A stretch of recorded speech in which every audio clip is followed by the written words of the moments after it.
Aiuto Naram Serio.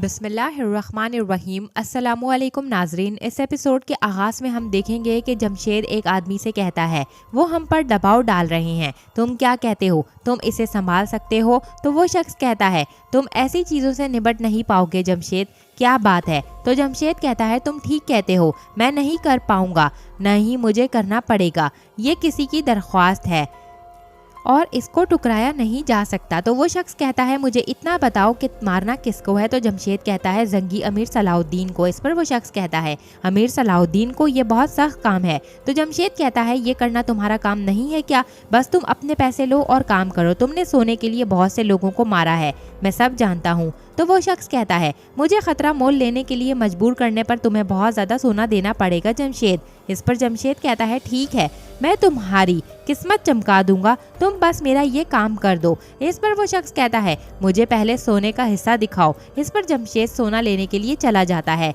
दूसरी तरफ miles की लाश के पास सभी लोग इकट्ठे होते हैं। इस लम्हे माइल्स की बीवी कहती है क्या कुछ की बादशाह से कोई नहीं आया? तो सिपाही कहता है बादशाह एमरलेक ने ताज़ियाती खत भेजा है। विलियम और लॉर्ड गाय इस बात का अफसोस कर रहे हैं कि वो आखिरी रसूमात में शरीक नहीं कर सके। इस पर माइल्स की बीवी पूछती है माइल्स को कत्ल करने वाला जंगी अमीर कौन था? तो सिपाही कहता है अमीर सलाहुद्दीन।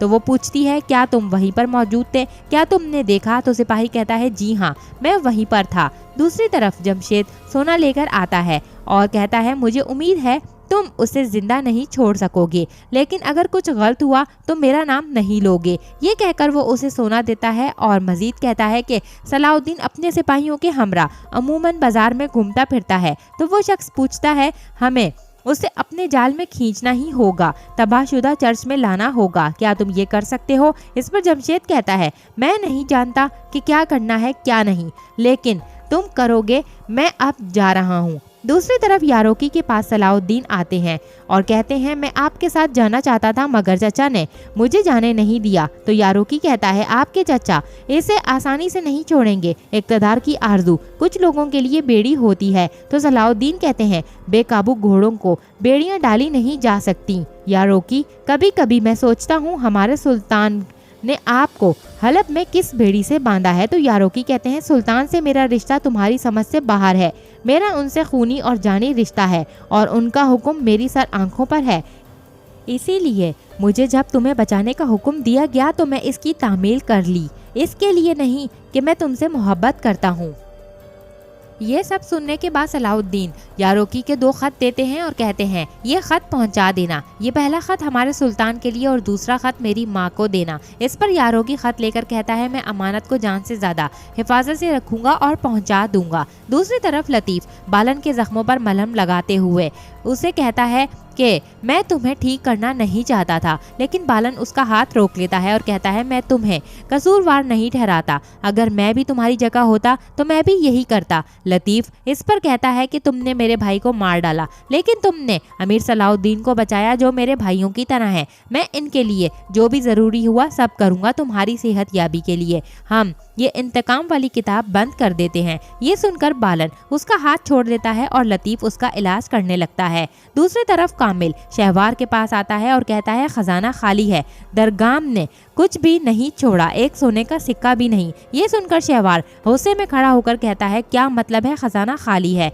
वहाँ मौजूद तमाम सोना हवा में गायब नहीं हो सकता। शेर को नूरुद्दीन को सोना भेजने के लिए मेरी पुश्त पर सवार है, जवाहिर नामी उस सांप को मेरे पास लेकर आओ। अगर दरगाम ने सोना छुपाया हुआ तो उसको पता होगा कि वो कहाँ पर है। ये सुनकर कामिल वहाँ से चला जाता है। दूसरी तरफ कुछ में विलियम एक खत लिख रहा था। इसी लम्हे लॉर्ड गाय वहाँ पर आता है और कहता है ऐसा लगता है तुम रातों को भी काम करते हो। इस पर विलियम कहता है यह रियासत का काम नहीं। तो लॉर्ड गाय कहता है अच्छा तो फिर तुम क्या कह रहे हो, तुम क्या करते हो? मैं नहीं जानता था कि तुम एक मौरिख भी हो, ये कागज़ पढ़कर मुझे मालूम हुआ। तो विलियम कहता है सलेबियों की तारीख, मुमताज़ लोगों, हादसात पर हर चीज़ के बारे में लिखने की कोशिश कर रहा हूँ जिनके बारे में मैं जानता हूँ। ये सुनकर लॉर्ड गाय कहता है ये लिखने के साथ साथ तारीख भी रकम कर रहे हो। इस पर विलियम कहता है तारीख, बहरहाल तारीख साज ही लिख सकते हैं, लेकिन फर्क सिर्फ इतना है यहाँ लिखने वाला सिर्फ एक ही है।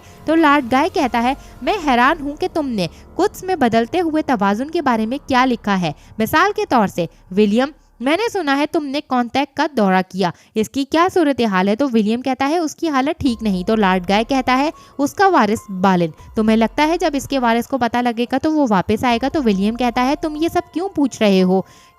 तो लॉर्ड गाय कहता है एबलिन एक छोटा कॉन्टैक्ट है जिसका असर बड़ा है, इसलिए बाखबर होने के लिए वो हमेशा तकब्बुर से काम लेता है। तख्त के खाली होने की सूरत हाल सबके सामने है। तो विलियम कहता है जी हाँ, लेकिन फिक्र की कोई बात नहीं है, हर दौरे हुकूमत खत्म हो जाता है, नए लोग आते हैं और तख्त पर बैठते हैं। क्या तुम। तो लॉर्ड गाय कहता है यकीनन नहीं, मुझे उम्मीद है कि तुम ये नहीं सोचोगे कि मैं सिर्फ एक छोटे कॉन्टैक्ट से खुश होऊंगा।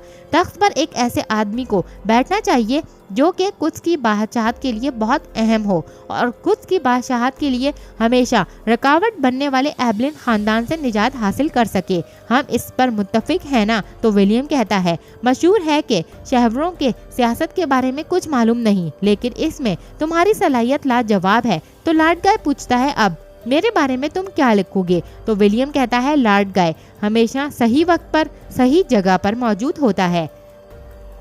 दूसरी तरफ सलाउद्दीन लतीफ से मिलते हैं और लतीफ उन्हें सारी सूरत हाल से आगाह करता है। तो सलाउद्दीन उसका शुक्रिया अदा करते हैं और कहते हैं तुम एक बहादुर आदमी हो जो अपने नफ्स को मार सकता है। लतीफ वो एक बहुत बड़ा इंसान है, तुम एक माहिर हकीम होने के साथ साथ एक हकीकी जंगजू भी हो। इस पर लतीफ कहता है मैं कल दवा ले आऊँगा, अभी इजाज़त चाहता हूँ। इसके साथ ही लतीफ चला जाता है और सलाउद्दीन बालन से आकर पूछते हैं तुम कैसे हो, तुम अच्छा महसूस कर रहे हो। तो बालन कहता है तुम्हारी बदौलत कंधों से बहुत बड़ा बोझ उतर गया है मेरे।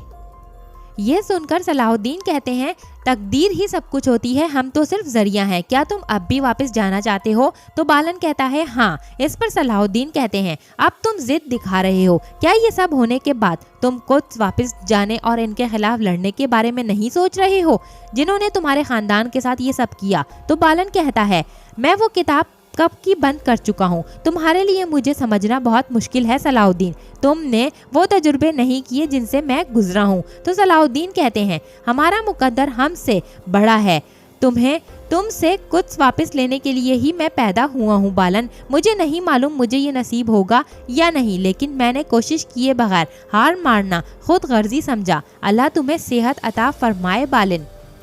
दूसरी तरफ कायरा से कॉन्टैक्ट की अमानतें लेकर कमानदार आगे बढ़ रहा होता है। इसी दौरान वो एक भिखारी को सिक्का डालता है और भिखारी उसे दुआएं देता है, जिसके साथ ही कमानदार घोड़े से नीचे उतरकर उस भिखारी से पूछता है कि तुम पादरी ब्रूनो को जानते हो। तो भिखारी कहता है ब्रूनो रोशनी लाने वाला चर्च का राहिब, जिस चर्च को दरगाम तोड़ चुका है वो उस तरफ है। इस पर कमानदार उस भिखारी के इशारे पर उस जानिब चल देता है और चर्च में दाखिल होता है। चर्च में दाखिल होते ही उसका सामना शमसा से होता है और शमसा उसे देखकर कहती है आप यकीनन हमारे चर्च के नए राहिब होंगे, शहर में होने वाले वाकयात की वजह से हमने राहिब ब्रूनो को खो दिया है। इस पर कमानदार कहता है ये तो बहुत बड़ा नुकसान है। इसके साथ ही शमसा मजीद कहती है मैं जब इस शहर में आई तो मैंने खुद को इसी जगह पर खड़ा पाया। इस दिन के बाद से पादरी ब्रूनो ने मुझे अकेला नहीं छोड़ा, मेरे दिल में उठने वाले तमाम तूफानों को पुरसकून कर दिया। इनकी मौत के बाद मैं बेघर हो गई हूँ, मेरे दिल में बहुत सी बातें हैं, मुझे यकीन है कि उनका जानशीन भी उनकी तरह ही होगा। क्या मैं आपको अपने दिल की बातें बता सकती हूँ। तो कमानदार कहता है बिल्कुल बता सकती हैं। इसके साथ वो दोनों एक जगह बैठ जाते हैं। फिर कमानदार कहता है मेरी आवाज़, मेरे हाथ, मेरी रूह एक मसीहा की है, मैं सुन रहा हूँ आपकी बात। तो शमसा कहती है मैंने अपनी ज़िंदगी में कभी दौलत की ख्वाहिश नहीं रखी, मेरी सबसे बड़ी खुशकिस्मती सकून था, वो सकून जो मैंने तकिए पर सर रखकर हासिल किया, अब मैंने वो भी खो दिया है। पॉप। तो कमानदार कहता है आपको क्या चीज़ परेशान कर रही है। तो शमसा कहती है यहाँ कायरा में बहुत से ईसाई फौजियों का मुझसे नादानी में कत्ल हो गया है। तो कमानदार कहता है खुदा आपको माफ़ करे, ये सब कुछ कैसे हुआ। और इसी के साथ यहाँ पर ये एपिसोड अपने इख्तिताम को पहुँचती है। नेक्स्ट एपिसोड के लिए चैनल को सब्सक्राइब करके बेल आइकन को ज़रूर से प्रेस करें। Thanks for watching and keep supporting us.